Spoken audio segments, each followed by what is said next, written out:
আজকের বিষয় কোল বিদ্রোহ। এখন কোল কারা আমাদের আগে বুঝতে হবে।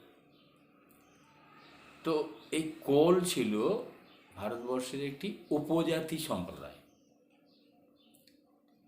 বিহারের যে ছোটনাগপুর অঞ্চল, সেই ছোটনাগপুর অঞ্চলে এই আদিবাসী কোলরা হো, ওরাও, মুন্ডা বিভিন্ন উপজাতিতে বিভক্ত হয়ে এখানে বাস করত।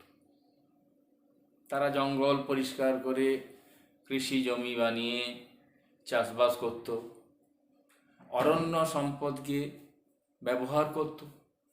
তাহলে এভাবে তারা কিন্তু স্বাধীনভাবেই এই কোল সন্তানরা কিন্তু চালিয়ে যেত। এখন এই শান্ত স্বাধীন জীবনে কি এমন ঘটল যার জন্য কোলরা বিদ্রোহী হল? তো আমরা দেখব এর বিদ্রোহের পিছনে কতগুলো সুনির্দিষ্ট কারণ।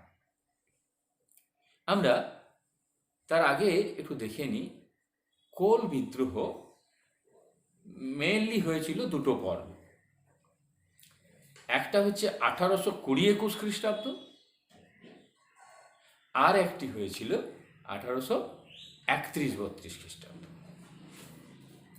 যাই হোক, আমাদের বইয়ে এখানে আছে 1831-32 খ্রিস্টাব্দ, তবুও আমরা জানবো আগের অংশটা। তো তার আগে আমাদের মনে হয় একটু জেনে নেওয়ার প্রয়োজন হবে যে কোন জায়গায় এই বিদ্রোহটা হয়েছিল। তো আমরা একটু দেখাচ্ছি, একটু দেখে নাও।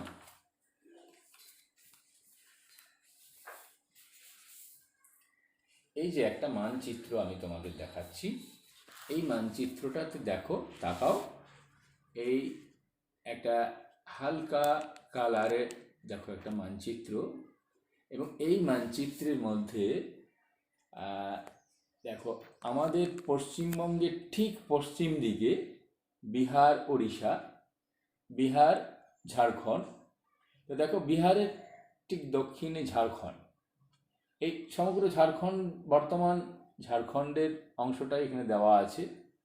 দেখো এই যে ঝাড়খণ্ডের, এই যে আমাদের ঝাড়খণ্ডের এই যে অংশটা, এখানে যেসব কেন্দ্রগুলোর কথা বলা আছে এখানে দেখো সেগুলো দেওয়া আছে। এই কোন কেন্দ্রগুলো দেওয়া আছে এখানে, হ্যাঁ,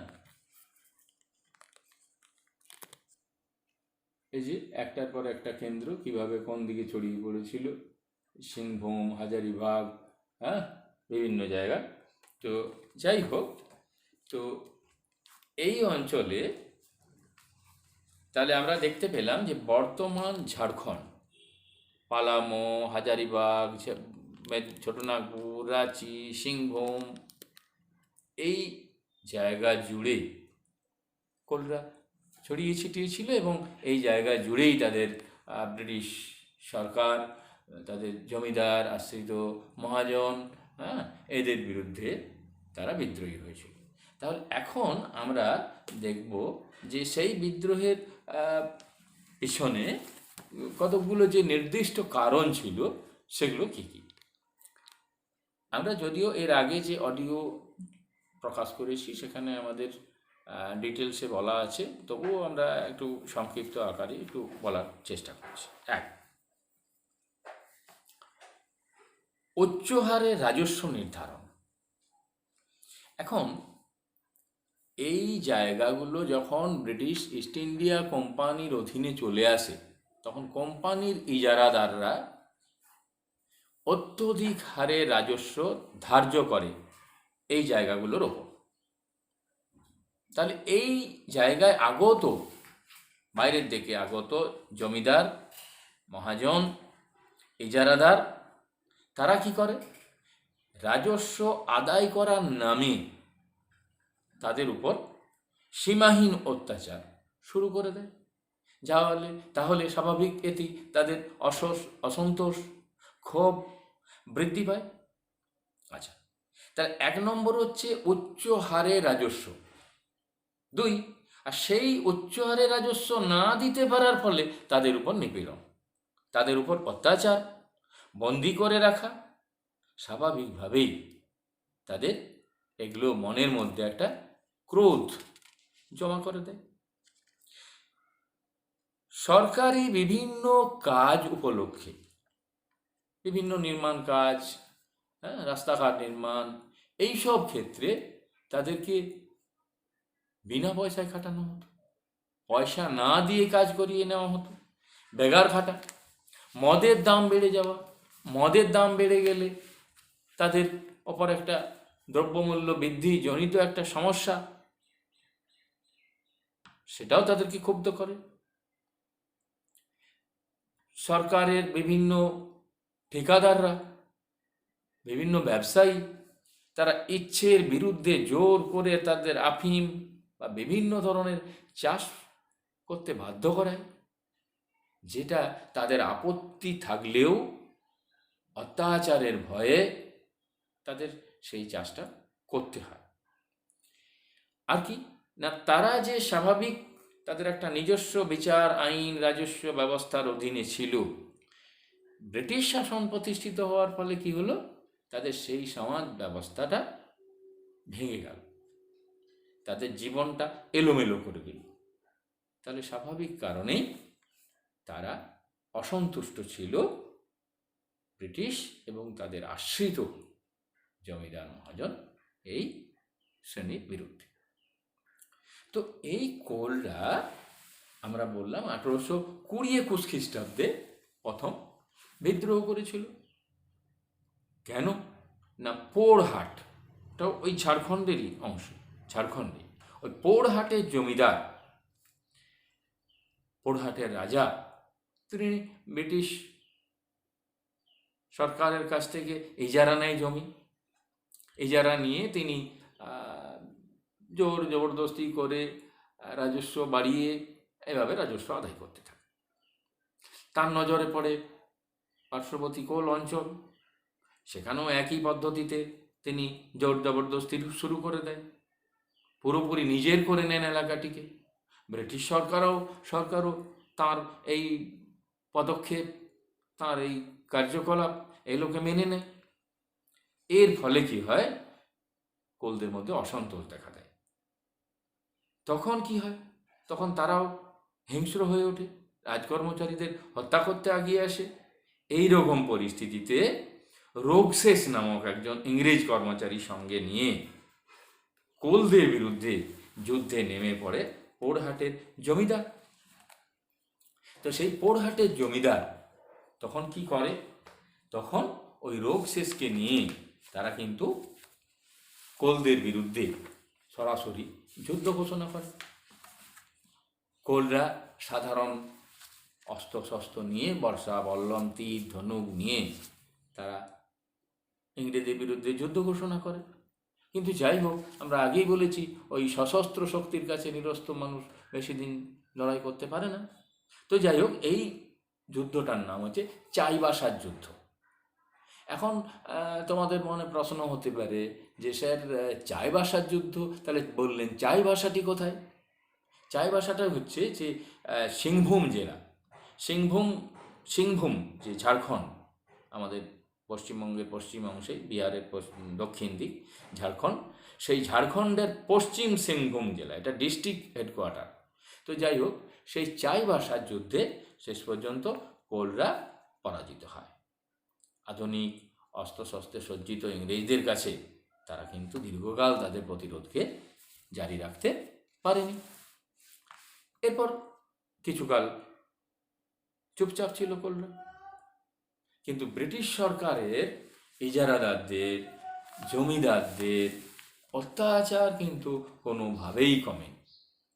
স্বাভাবিক কারণে কোলরা কিন্তু আবার 1831-32 খ্রিস্টাব্দে কিন্তু তারা আবার বিদ্রোহী হয়। ঝিন্দ্রায় মানকি, বুদ্ধু ভগত, জোয়া ভগত, সুই মুন্ডা প্রমুখরা বিদ্রোহীদের নেতৃত্ব দেয়। আগের বিদ্রোহ অপেক্ষা কিছুটা সংগঠিত হয় এটা। তারা বিদ্রোহীদের সঙ্গে যোগাযোগ করে বিভিন্নভাবে, তাদেরকে কখনো কোনো বাদ্যযন্ত্র বাজিয়ে, কখনো বিভিন্ন গাছ পাতা ডাল তীর ধনুক বিভিন্ন কিছুর বন্টন রেখে দেওয়া, এর মাধ্যমে তারা বিভিন্ন বিপদের আশঙ্কাগুলোকে এইভাবে বিভিন্ন সংকেতের মাধ্যমে তারা বাকি কোলদের মধ্যে ছড়িয়ে দেয়। তাহলে বিদ্রোহের বার্তা তারা পৌঁছে দেয়। শেষ পর্যন্ত ছোটনাগপুর অঞ্চলে ওই বহিরাগতদের উপর তারা আক্রমণমুখী হয়ে পড়ে, তাদের উপর আক্রমণ করে বসে। সিংভূম, মানভূম, হাজারিবাগ, পালামো সর্বত্রই এই বিক্ষোভটা ছড়িয়ে পড়তে পারে। যাই হোক, শেষমেশ নিষ্ঠুরতার অবলম্বন করা হয়, নিষ্ঠুর দমন নীতির আশ্রয় নেওয়া হয়। নিষ্ঠুর দমন নীতির আশ্রয় নিয়ে কোলদের নিষ্ঠুরভাবে দমন করা হয়। তাহলে এভাবে কোল বিদ্রোহ দমন করা হয়। 1833 খ্রিস্টাব্দের মধ্যে সরকার বিদ্রোহকে দমন করে। তো এই বিদ্রোহের যে ব্যর্থতার পিছনে যোগ্য নেতার অভাব, তাদের যোগাযোগ ব্যবস্থার ভালো না থাকা, সুনির্দিষ্ট পরিকল্পনার অভাব, এগুলো আমরা দায়ী করতে পারি বিদ্রোহের ব্যর্থতার পিছনে। তার সঙ্গে শক্তিশালী সশস্ত্র শাসক, নিরস্ত মানুষ। আচ্ছা, এবার বিদ্রোহের ফলাফলটা দেখে নিই একটু ছোট করে। আমরা ফলাফল দেখে নিই যে এই বিদ্রোহের ফলে কিন্তু ইংরেজদেরকে কোলদের সম্পর্কে ভাবনা চিন্তা করতে বাধ্য করিয়েছিল। তার জন্য কোলদেরকে ভারতীয় বাকি জনজীবন থেকে আলাদা করে দেওয়ার জন্যই এই উপজাতিদেরকে নিয়ে গড়ে তোলা হয়েছিল দক্ষিণ পশ্চিম সীমান্ত এজেন্সি নামে একটা নির্দিষ্ট ভূখণ্ড। 1, 2, সেই ভূখণ্ডে বলে দেওয়া হয়েছিল যে সেখানে ব্রিটিশ আইন কার্যকর হবে না, তাদের নিজেদের নিজস্ব স্বতন্ত্র আইন সেখানে বলবৎ থাকবে। আর কি না, জমিদারদের হাত থেকে জমি নিয়ে ওই গ্রাম প্রধানদের সেই সব জমি ফেরত দেওয়ার ব্যবস্থা করা হয়েছিল, যাতে জমিদাররা আবার সেই জমিকে দখল নিতে না পারে, আরও করায়ত্ত না করতে পারে, সেই ব্যবস্থাটাও কিন্তু করা হয়েছিল। কিন্তু বাস্তব তথ্য ছিল অন্যরকম। এ সত্ত্বেও আদিবাসী সমস্যার সমাধান হয়নি। মহাজন, জমিদার, ইজারাদার তারা তাদের অত্যাচারের মাত্রা বলবৎ রেখেছিল। স্বাভাবিক কারণে পরবর্তীকালে আদিবাসীরা বিভিন্ন সময়ে গর্জে উঠেছে। ঠিক আছে, আমাদের এখানে কোল বিদ্রোহ সম্পর্কে আমাদের যে অংশটি আছে সেটা সম্পর্কে আমরা সংক্ষিপ্ত আলোচনা করলাম। এবার আমরা আসবো সাঁওতাল বিদ্রোহ। সাঁওতাল বিদ্রোহ 1855-56 খ্রিস্টাব্দে সাঁওতাল বিদ্রোহ। তো সাঁওতাল বিদ্রোহের এলাকাটাও আমাদেরকে বোঝাতে হবে। সাঁওতাল বিদ্রোহ কোন জায়গাতে হয়েছিল, কোন এলাকা, এখানেও আমরা দেখব সেই কঠোর পরিশ্রমী সরলমতি সাঁওতাল আদিবাসী সম্প্রদায়, আদিবাসী কৃষিজীবী সম্প্রদায় বাঁকুড়া, মেদিনীপুর, পুরুলিয়া, ছোটনাগপুর, মালভূম, বীরভূম এই সব এলাকা জুড়ে তাদের যে গভীর জঙ্গলাকীর্ণ অঞ্চল, সেইখানেই তারা কিন্তু বসবাস করত। আমরা একবার দেখে নিই।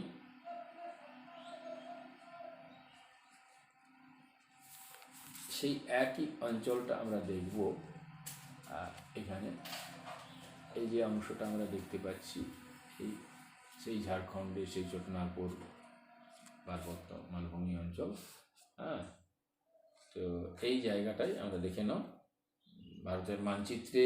এই জায়গাটা তোমাদেরও দেখে নিতে হবে যে কোন অংশটা পড়ছে। আমি তো এখানে খণ্ডিত অংশ দেখাচ্ছি, সেই ঝাড়খণ্ড স্টেট পরিষ্কার করে দেখে নাও। আচ্ছা, এবার আমরা আসবো সেই যে গভীর সরলমতি সাঁওতালরা যে গভীর অরণ্য অঞ্চলে তারা বসবাস করত, জীবিকা নির্বাহ করত। সেখানে ব্রিটিশ আইন কার্যকর হয়। ভূমি ব্যবস্থাও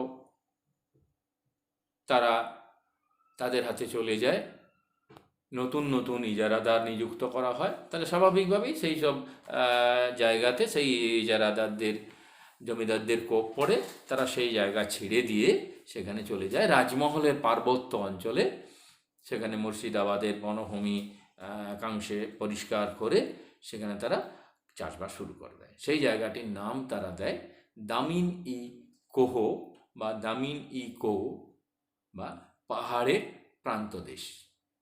তো সেই দামিন ই কো বা পাহাড়ের প্রান্তদেশ, সেই জায়গাতেই তারা কিন্তু আবার দ্বিতীয় ক্ষেত্রে তারা সেখানে বসতি জমি তৈরি করে তারা সেখানে বসবাস করতে থাকে। কিন্তু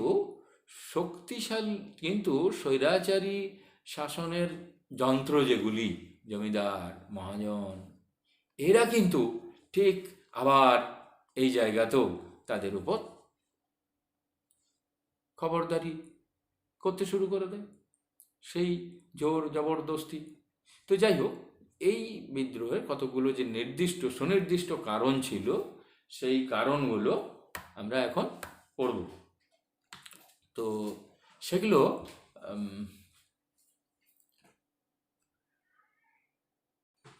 তাহলে সাঁওতাল বিদ্রোহের কারণগুলো আমরা এখন দেখি।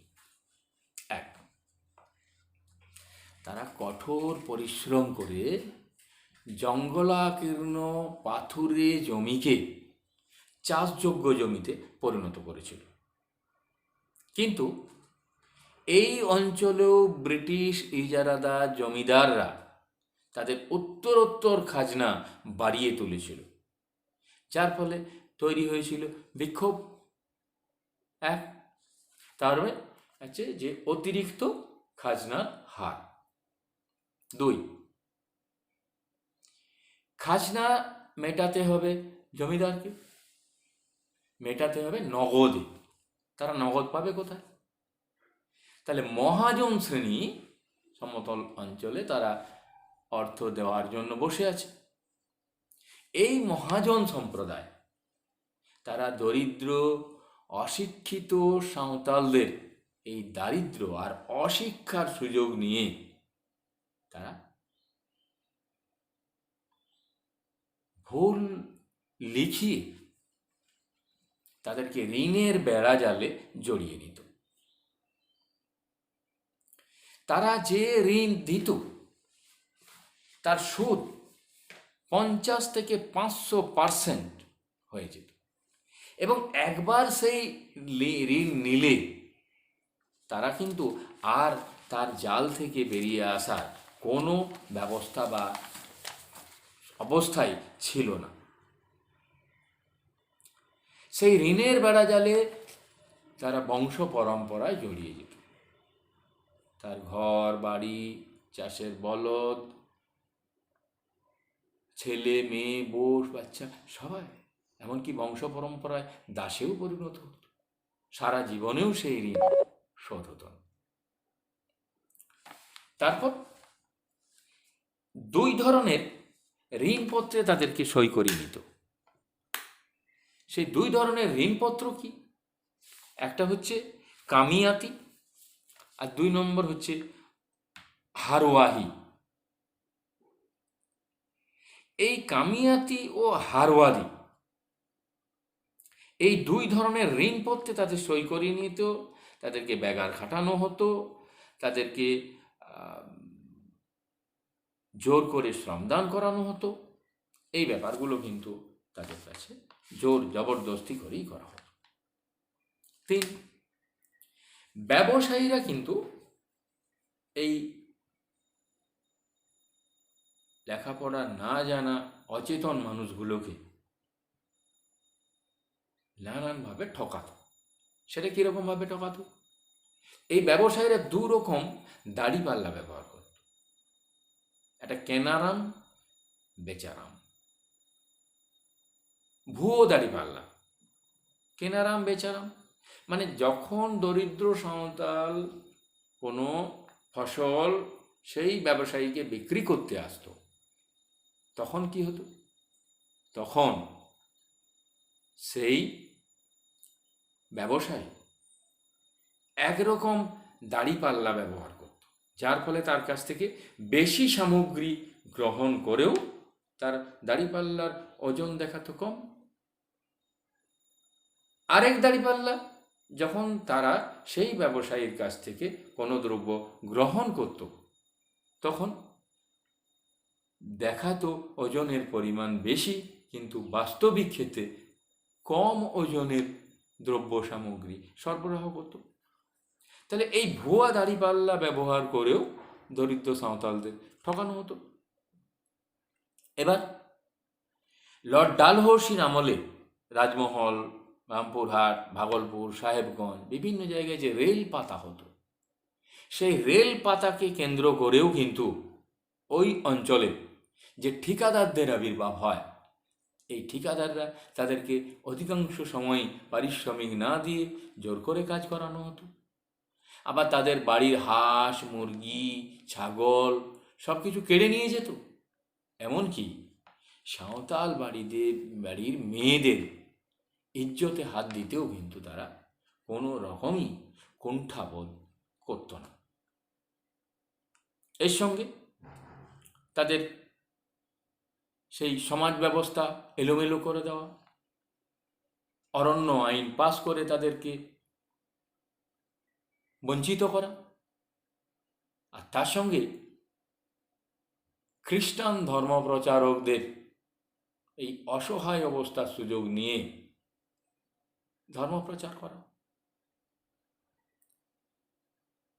তাহলে এই সব বিভিন্ন কারণের ফলে এই সাঁওতাল সমাজ কিন্তু ক্ষোভের আগুনে জ্বলছে। প্রথমে তারা কিন্তু ব্রিটিশ সরকারের বিরুদ্ধে কোনো সহিংস বিদ্রোহ করতে চায়নি, তারা শুধু প্রতিবাদ জানিয়েছিল।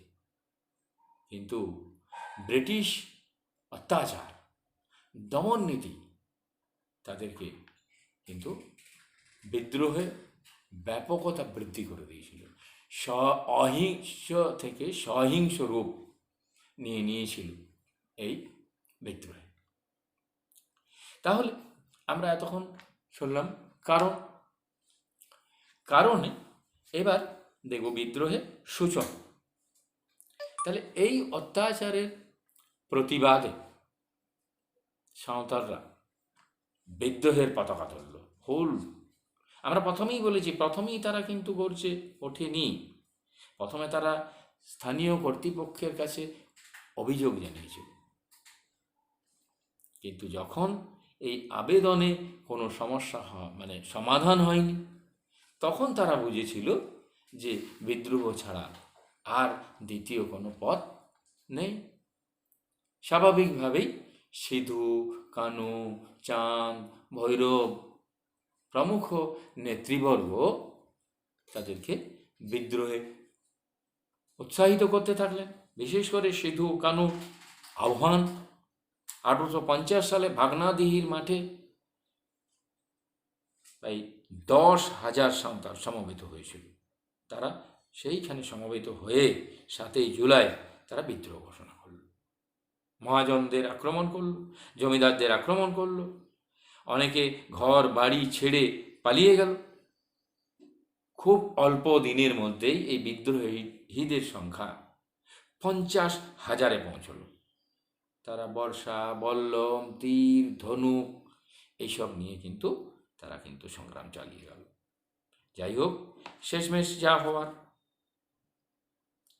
ব্রিটিশ সরকার নির্মম দমন নীতি নিল, সেনা নামালো, নিষ্ঠুরভাবে বিদ্রোহ দমন করল, ভেদ নীতির আশ্রয় নিল। এভাবে সাঁওতাল বিদ্রোহের অবসান হল। সিধু, কানুর ফাঁসি হয়ে গেল, বিভিন্নভাবে নেতাদের মেরে ফেলা, ফাঁসি দেওয়া, ভয় পাওয়ানো, এভাবে এই বিদ্রোহের অবসান হল।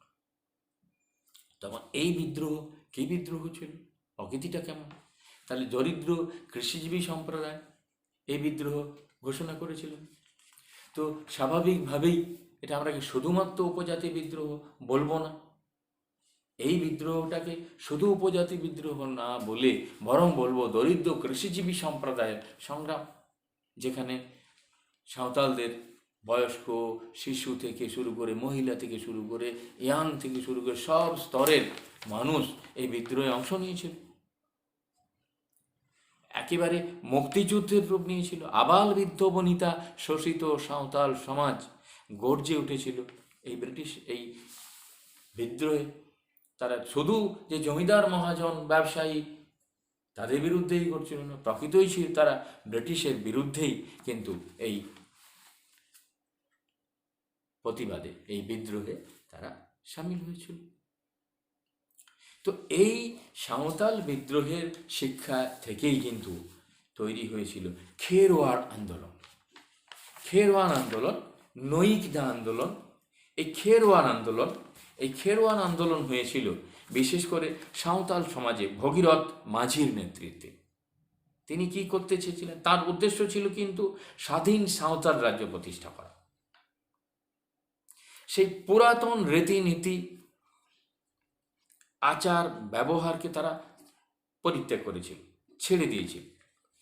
হিন্দুদের অনুকরণে নিজস্ব কিছু মূল্যবোধ তৈরি করেছিল এরা। হিন্দুদের অনুকরণে তারা কিছু মূল্যবোধ তৈরি করেছিল। সেই মূল্যবোধ এবং শুদ্ধ জীবনচর্চা গড়ে তোলার লক্ষ্যেই তারা শুরু করেছিল খেরওয়াড় আন্দোলন 1870 থেকে 82। এই পর্বে ভগীরথ মাঝি তাদের নেতৃত্ব দিয়েছিল। তাহলে এদের লক্ষ্য ছিল স্বাধীন সাঁওতাল রাজ্য প্রতিষ্ঠা করা। পরবর্তীকালে আমরা দেখব এই 1870 থেকে 82 সালে যেমন খেরওয়াড় আন্দোলন হয়েছিল ভগীরথ মাঝির নেতৃত্বে স্বাধীন সাঁওতাল রাজ্য প্রতিষ্ঠা করার ক্ষেত্রে উদ্দেশ্য নিয়ে, তেমনি আবার নৈকদা আন্দোলন হয়েছিল গুজরাটে 1868 সালে। এখানেও সেই সাঁওতাল বিদ্রোহের শিক্ষা থেকেই, অভিজ্ঞতা থেকেই তাদের সাঁওতাল রাজ প্রতিষ্ঠার জন্য বিভিন্ন সময়ে তারা গড়ে উঠেছিল।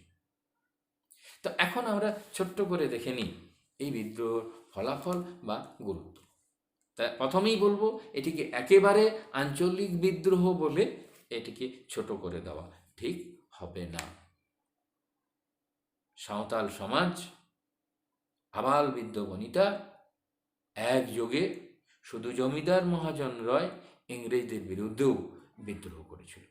আমরা খেরওয়াড় আন্দোলন, নৈকদা আন্দোলন এর থেকে এটুকু বুঝতে পারছি যে সেই সাঁওতালদের ব্যর্থ বিদ্রোহ তাদেরকে প্রভাবিত করেছিল, তাদেরকেও তাদের আদর্শে উদ্বুদ্ধ করেছিল। আর কি বলতে পারি না, সরকার আমরা যেমন দক্ষিণ পশ্চিম এজেন্সি গড়ে তুলেছিল কোল বিদ্রোহের ক্ষেত্রে, ক্রমশ এইসব উপজাতি বিদ্রোহের ব্যাপকতায় তারা ভয় পেয়ে গিয়েছিল। তারা ভারতের অন্যান্য অংশ থেকে, বাকি জনজীবন থেকে এই উপজাতি সমাজের একরোখা মানসিকতা, এই উপজাতি সমাজের সাহসিকতা, লড়াকু মনোভাব যাতে সর্বস্তরে ছড়িয়ে না পড়ে, তাদের জন্য সাঁওতালদেরও আবার বিচ্ছিন্ন করে দেওয়া হলো। গড়ে তোলা হলো সাঁওতাল অধ্যুষিত এলাকা সাঁওতাল বরাবর, তাদের পৃথক উপজাতি বলে ঘোষণা করা হলো, যেখানে বলা হলো এখানে খ্রিস্টান মিশনারি ছাড়া আর কেউ প্রবেশ করতে পারবে না। তাহলে তারা এবার তাদের মতো করে খ্রিস্টান ধর্মে দীক্ষিত করতে শুরু করলো। শুধু খ্রিস্টান ধর্মে দীক্ষিত নয়, যে খ্রিস্টান ধর্মে দীক্ষিত হয় তাদের ক্ষোভ ছিল, সেই ক্ষোভকে মিটিয়ে তাদের আনুগত্য বোধ সৃষ্টিতে এই মিশনারিরা মন দিল। তো যাই হোক, আমরা বলতে পারি যে দরিদ্র অশিক্ষিত সাঁওতাল উপজাতি শুধুমাত্র মহাজন, জমিদার, ব্যবসায়ী প্রভৃতির বিরুদ্ধেই যে গর্জে উঠেছিল তা নয়, তাদের সংগ্রাম ইংরেজদের বিরুদ্ধেও সমান তালে এগিয়ে গিয়েছিল। ঠিক আছে।